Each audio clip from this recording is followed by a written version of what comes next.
Si vous êtes un habitué de la chaîne, vous savez que je cherche avant tout à vous recommander les produits au meilleur rapport qualité-prix, c'est-à-dire d'avoir le meilleur produit pour le moins cher possible. Mais si on est réaliste, on ne recherche pas forcément tout cela, et on a parfois besoin ou envie d'avoir ce qui se fait de mieux sur tel ou tel aspect.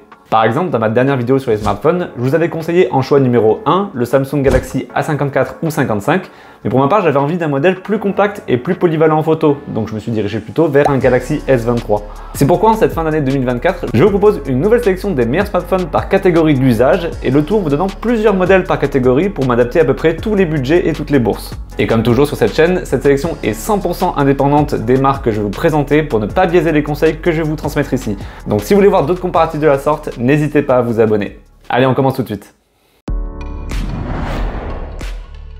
On commence en douceur avec cette première catégorie, des modèles avec les meilleurs écrans.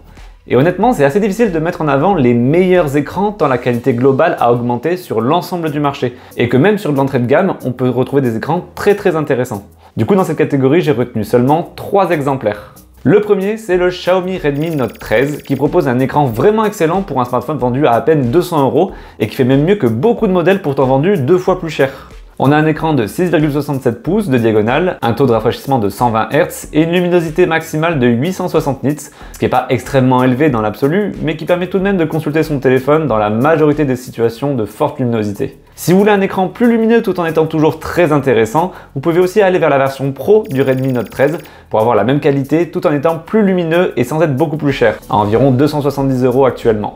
Le deuxième modèle que je vous recommande si vous voulez un top écran, c'est celui du Samsung Galaxy A55. Sur celui-ci, on passe sur un écran de 6,5 pouces Super AMOLED avec des contrastes infinis, toujours en 120 Hz et avec une luminosité max qui peut monter jusqu'à 1500 nits en mode luminosité supplémentaire, ce qui rend la consultation en plein soleil complètement possible sans devoir plisser les yeux. On a donc là un smartphone avec un écran digne d'un haut de gamme pour un prix avoisinant les 350 € selon la version choisie. Donc on a là un très bon rapport qualité-prix là aussi. Après ça, difficile de trouver un meilleur écran que le A55. On peut trouver des écrans 144 Hz, des modes adaptatifs, des bords arrondis si vous aimez ça, mais aucun se démarque clairement des autres. Et ces options sont désormais courantes sur tous les nouveaux hauts de gamme qui sortent aujourd'hui. Mais en revanche, il y en a un qui surpasse tous les autres, c'est le Samsung Galaxy S24 Ultra. Car non seulement il possède toutes les caractéristiques des ultra haut de gamme, un écran très grand de 6,8 pouces qui varie automatiquement de 1 à 120 Hz, une luminosité maximale de 2000 nits, rien que ça en fait un écran top tier. Mais son grand avantage, c'est son traitement anti-reflet unique en son genre sur les smartphones, ce qui le rend lisible dans absolument toutes les conditions de lumière ambiante. C'est une grosse innovation et un grand bond en avant pour les affichages de smartphones, et il y a fort à parier qu'on verra ce genre de traitement se démocratiser dans les prochaines années. En attendant, le prix à payer, il est forcément très cher, avec des prix tournant autour des 1250 €, mais vous aurez clairement un gros temps d'avance sur le reste du monde avec celui-là. On passe à la deuxième catégorie qui est elle beaucoup plus diversifiée avec les meilleurs smartphones en photo et vidéo. Déjà dans l'entrée de gamme, la plupart des modèles vont beaucoup se ressembler. Vous aurez souvent un duo capteur principal plus ultra grand angle, avec le premier qui est souvent plus que correct tant que la lumière ambiante est bonne, mais pour le reste c'est souvent du passable au complètement inexploitable. Je parlerai même pas des capteurs macro qui sont quasi systématiquement inutiles, ça n'apporte absolument rien de plus et ce sont juste de gros attrape-pigeons marketing. Donc parmi tous ceux qui ont ce double module photo et en dessous des 600 €, il n'y a qu'une seule marque à retenir, Google, Google et re-Google. Aux alentours des 350-400 €, vous pouvez trouver le Pixel 7a et dans les 500 €, vous avez le Pixel 8 et 8a. Leur plus-value par rapport à leur concurrence, c'est que vous aurez une très bonne cohérence entre les photos prises avec les deux objectifs, que ce soit en termes de lumière, de colorimétrie ou de piqué. Rajoutez à cela le traitement algorithmique de Google qui surpasse tout ce qui se fait en entrée et milieu de gamme et vous aurez là deux super photophones. Le Pixel A sera plutôt pour ceux qui ont un plus petit budget car il est sorti en 2023 contrairement au 8A qui est sorti un an plus tard, mais niveau photo et vidéo ce sont quasi exactement les mêmes. Les différences vont surtout se trouver au niveau de la batterie, de l'écran, des performances qui sont bien meilleures sur le 8A, mais surtout sur la présence de fonctionnalités d'intelligence artificielle et sur le nombre d'années de mise à jour. Car tous les Pixel 8 auront des mises à jour jusqu'en 2031 contre seulement 2026 pour le Pixel 7a. Donc si vous en avez les moyens, privilégiez vraiment le Pixel 8 ou 8a, vous y gagnerez forcément sur le long terme. Donc ça, c'était les rois de l'entrée et de la moyenne gamme, mais sur le haut de gamme, on a beaucoup plus de choix à des tarifs très différents. Et ce qui va différencier ces modèles des smartphones moins chers, c'est surtout la présence d'un téléobjectif optique qui vous permettra d'effectuer des zooms avec très peu de perte de qualité, ce qui est indispensable pour prendre des photos nettes de sujets qui sont au loin, comme des animaux, dans des concerts ou toute autre situation où vous êtes obligé de rester à distance de votre sujet. Là encore, mon choix personnel qui est aussi le meilleur rapport qualité-prix, c'est encore Google avec le Pixel 8 Pro qui se négocie autour des 700 € en ce moment et qui possède un téléobjectif x5 et vous permet même d'aller jusqu'à au moins x10 sans réelle perte de qualité. C'est un modèle que j'ai pu essayer par moi-même, donc je peux vous garantir que si vous cherchez un photophone complet tout en étant relativement abordable, c'est sans aucun doute votre choix numéro 1. D'ailleurs, au moment où j'ai écrit ces lignes, Google venait juste de révéler sa nouvelle gamme des Pixel 9, et si j'attendrais d'avoir des retours de tests indépendants, sur le papier ça a l'air quand même vachement intéressant. La seule vraie amélioration matérielle sur la partie photo, c'est surtout la caméra selfie du Pixel 9 Pro qui passe de 10 à 42 mégapixels et qui augmente la largeur de son champ de vision, mais sur le reste c'est relativement similaire.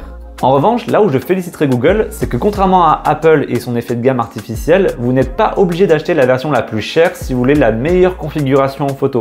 En effet, le Pixel 9 Pro et le 9 Pro XL sont exactement les mêmes smartphones, seule la taille de la batterie et de l'écran sont différentes. Et c'est la première fois qu'un téléphone ultra haut de gamme propose la meilleure configuration possible en photo sans avoir un format immense. Et ça me plaît énormément. Donc si jamais vous êtes un passionné de photos et de smartphones plus petits que la tendance générale, ne vous précipitez pas, considérez d'attendre un tout petit peu, d'avoir un peu plus d'infos concrètes sur le Pixel 9 Pro qui est pour moi le plus intéressant de cette nouvelle gamme pour un prix de départ aux alentours des 1000 € au lancement. Si vous préférez d'autres marques où vous avez un encore plus gros budget, je vous conseillerais le Honor Magic 6 Pro qui débute à 1000 € lui aussi et qui propose un modèle super équilibré sur tous les autres aspects, écran, batterie, vitesse de recharge, etc.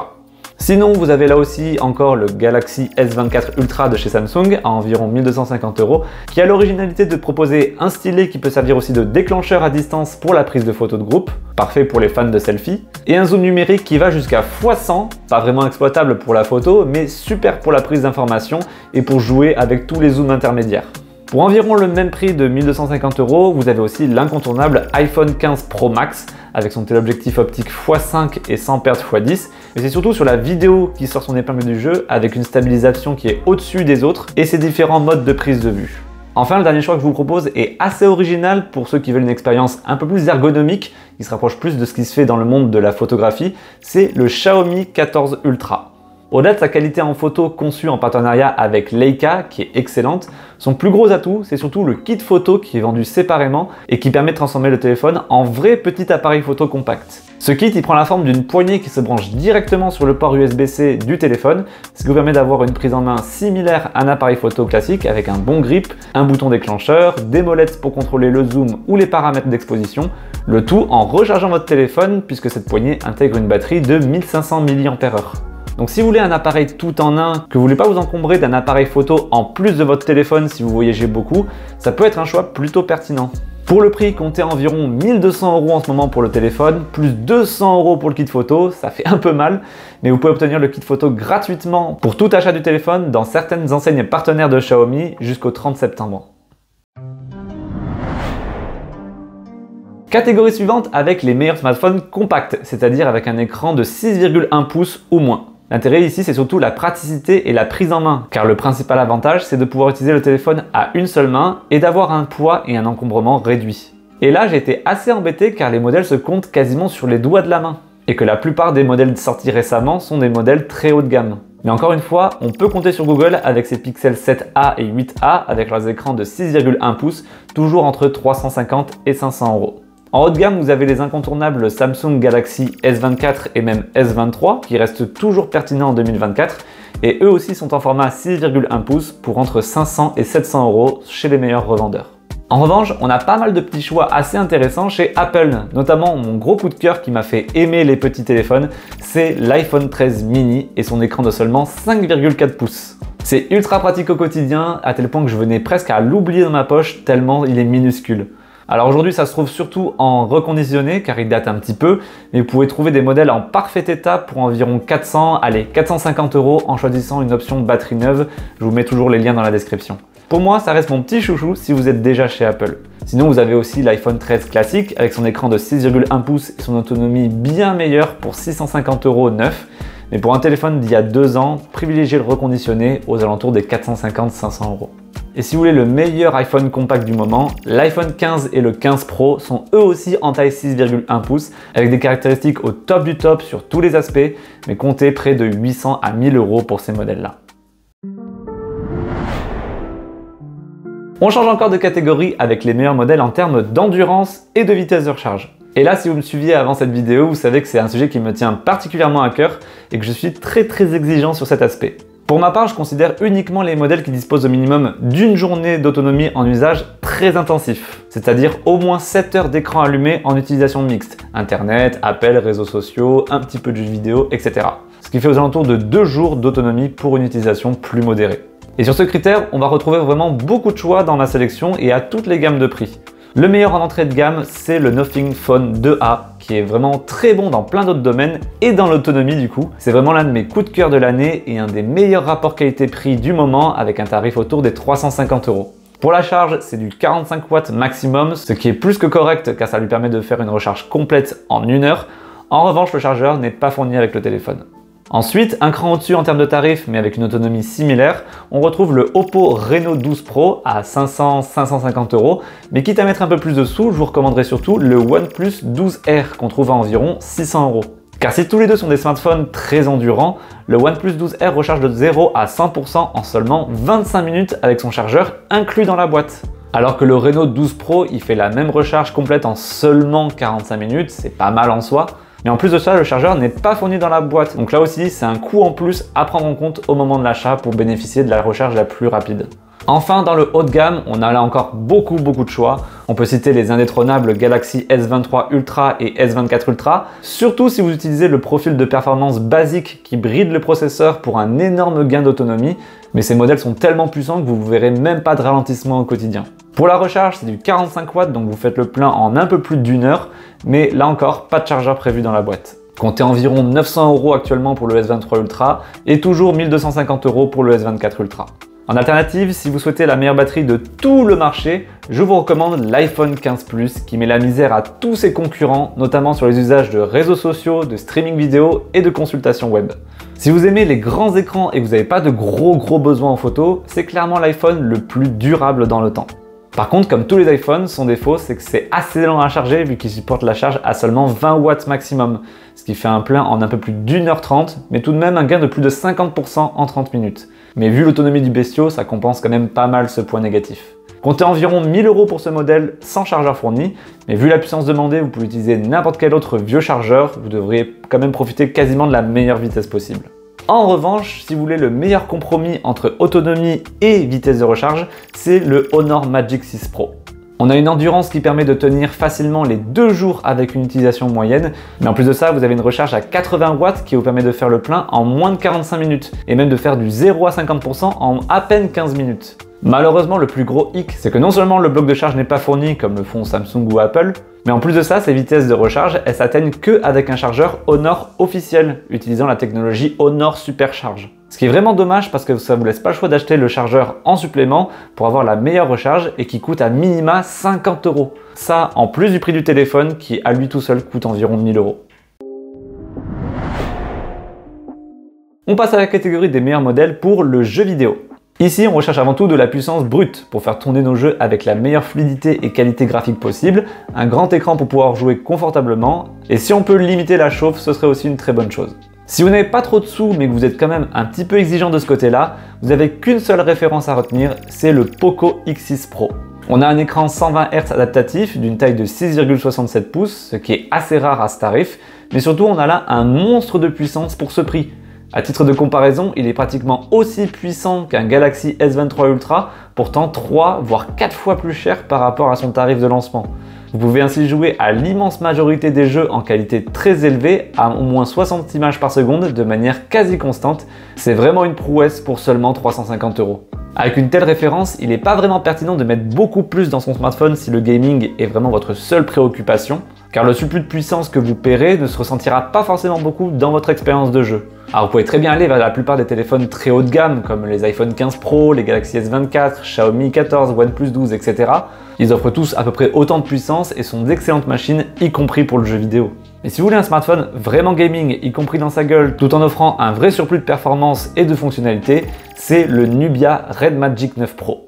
On a là tout simplement le deuxième smartphone le plus puissant de tout le marché selon le protocole Antutu V10 avec un score de plus de 2 millions. Autant vous dire que vous pouvez faire tourner absolument n'importe quel jeu avec des performances maximales. Et la meilleure surprise, c'est surtout son prix, car celui-ci débute à environ 750 € pour la version d'entrée de gamme à 12 Go de RAM et 256 Go de stockage, et 859 pour la version 16 plus 512 Go de stockage. Ce qui en fait dans les deux cas le meilleur ratio performance-prix dans le haut de gamme, bien au-dessus de ce que peuvent faire les flagships des autres grandes marques.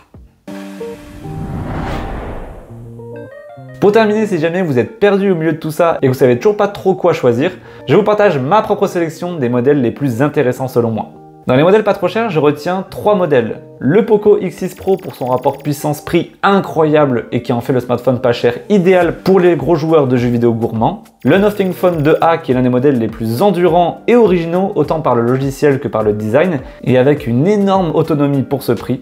Et en 3, le Samsung Galaxy A55 qui est pour moi le modèle le plus équilibré à ce niveau de prix et qui est bon sur absolument tous les points. Pour ces 3 modèles, comptez environ 350 €. Ensuite, un autre smartphone très complet mais encore plus performant sur chaque critère que le A55, c'est le OnePlus 12R. Excellent écran, très bonne performance brute, logiciel très personnalisable, excellente batterie et recharge à 100 watts avec chargeur fourni. C'est vraiment le smartphone complet par excellence et pratique au quotidien pour environ 600 €. Ensuite, pour sa partie photo et sa durabilité avec ses 7 années de mise à jour, le meilleur pour un prix ridicule par rapport à ses concurrents les plus proches, ce sont les Google Pixel 8 et 8 Pro. Je les ai déjà décrits en long et en travers dans ma précédente vidéo sur les smartphones, donc je vous renvoie vers celle-ci si vous voulez en savoir un peu plus. Et on peut les trouver à environ 550 € pour le Pixel 8 et 700 € pour le 8 Pro. Et si vous voulez le meilleur du meilleur chez Android, ça peut être un petit peu subjectif, mais il y a quand même de gros arguments uniques, c'est le Samsung Galaxy S24 Ultra. Là encore, on a ce qui se fait de mieux sur pratiquement tous les aspects, avec en plus le fameux traitement anti-reflet de l'écran qui est unique en son genre, le stylet inclus qui se range directement dans le châssis du téléphone, son téléobjectif vraiment incroyable, bref pour moi c'est le meilleur du meilleur et on le trouve aux alentours de 1250 €. Et pour finir, si vous voulez le meilleur iPhone, clairement toute la série des iPhone 15 est assez intéressante, mais chacun d'entre eux s'adresse à des utilisateurs différents. Mais je trouve que le 15 Plus est vraiment le choix le plus malin parmi ceux-là pour son autonomie monstrueuse sans payer le prix le plus fort. Justement, en vue des prix, je vous conseillerais plutôt de repartir sur du reconditionné, les prix vont baisser au fur et à mesure du temps, et surtout quand les iPhone 16 seront annoncés, et c'est pour bientôt. Et voilà pour cette nouvelle large sélection. Comme d'habitude, je vous partage des liens affiliés qui me permettent de toucher une petite commission sans que ça ne vous coûte un centime de plus. Mais n'hésitez pas à comparer les prix avec d'autres sites pour bénéficier des meilleurs tarifs. Pour rappel, pour les nouveaux venus, ma ligne éditoriale, c'est le 100% indépendance des marques constructeurs. Je ne veux en aucun cas que mes conseils soient biaisés par quelconque partenariat avec des marques et je compte faire aucun placement de produit qui pourrait compromettre cette impartialité. Donc si vous souhaitez me soutenir dans cette démarche qui est assez difficile dans le milieu de la tech à tenir, pensez à vous abonner et à partager cette vidéo autour de vous, à des proches qui voudraient changer de téléphone bientôt, c'est ce qui m'aide le plus. Sur ce, prenez soin de vous, je vous dis à très bientôt, c'était Yetsing, bye bye.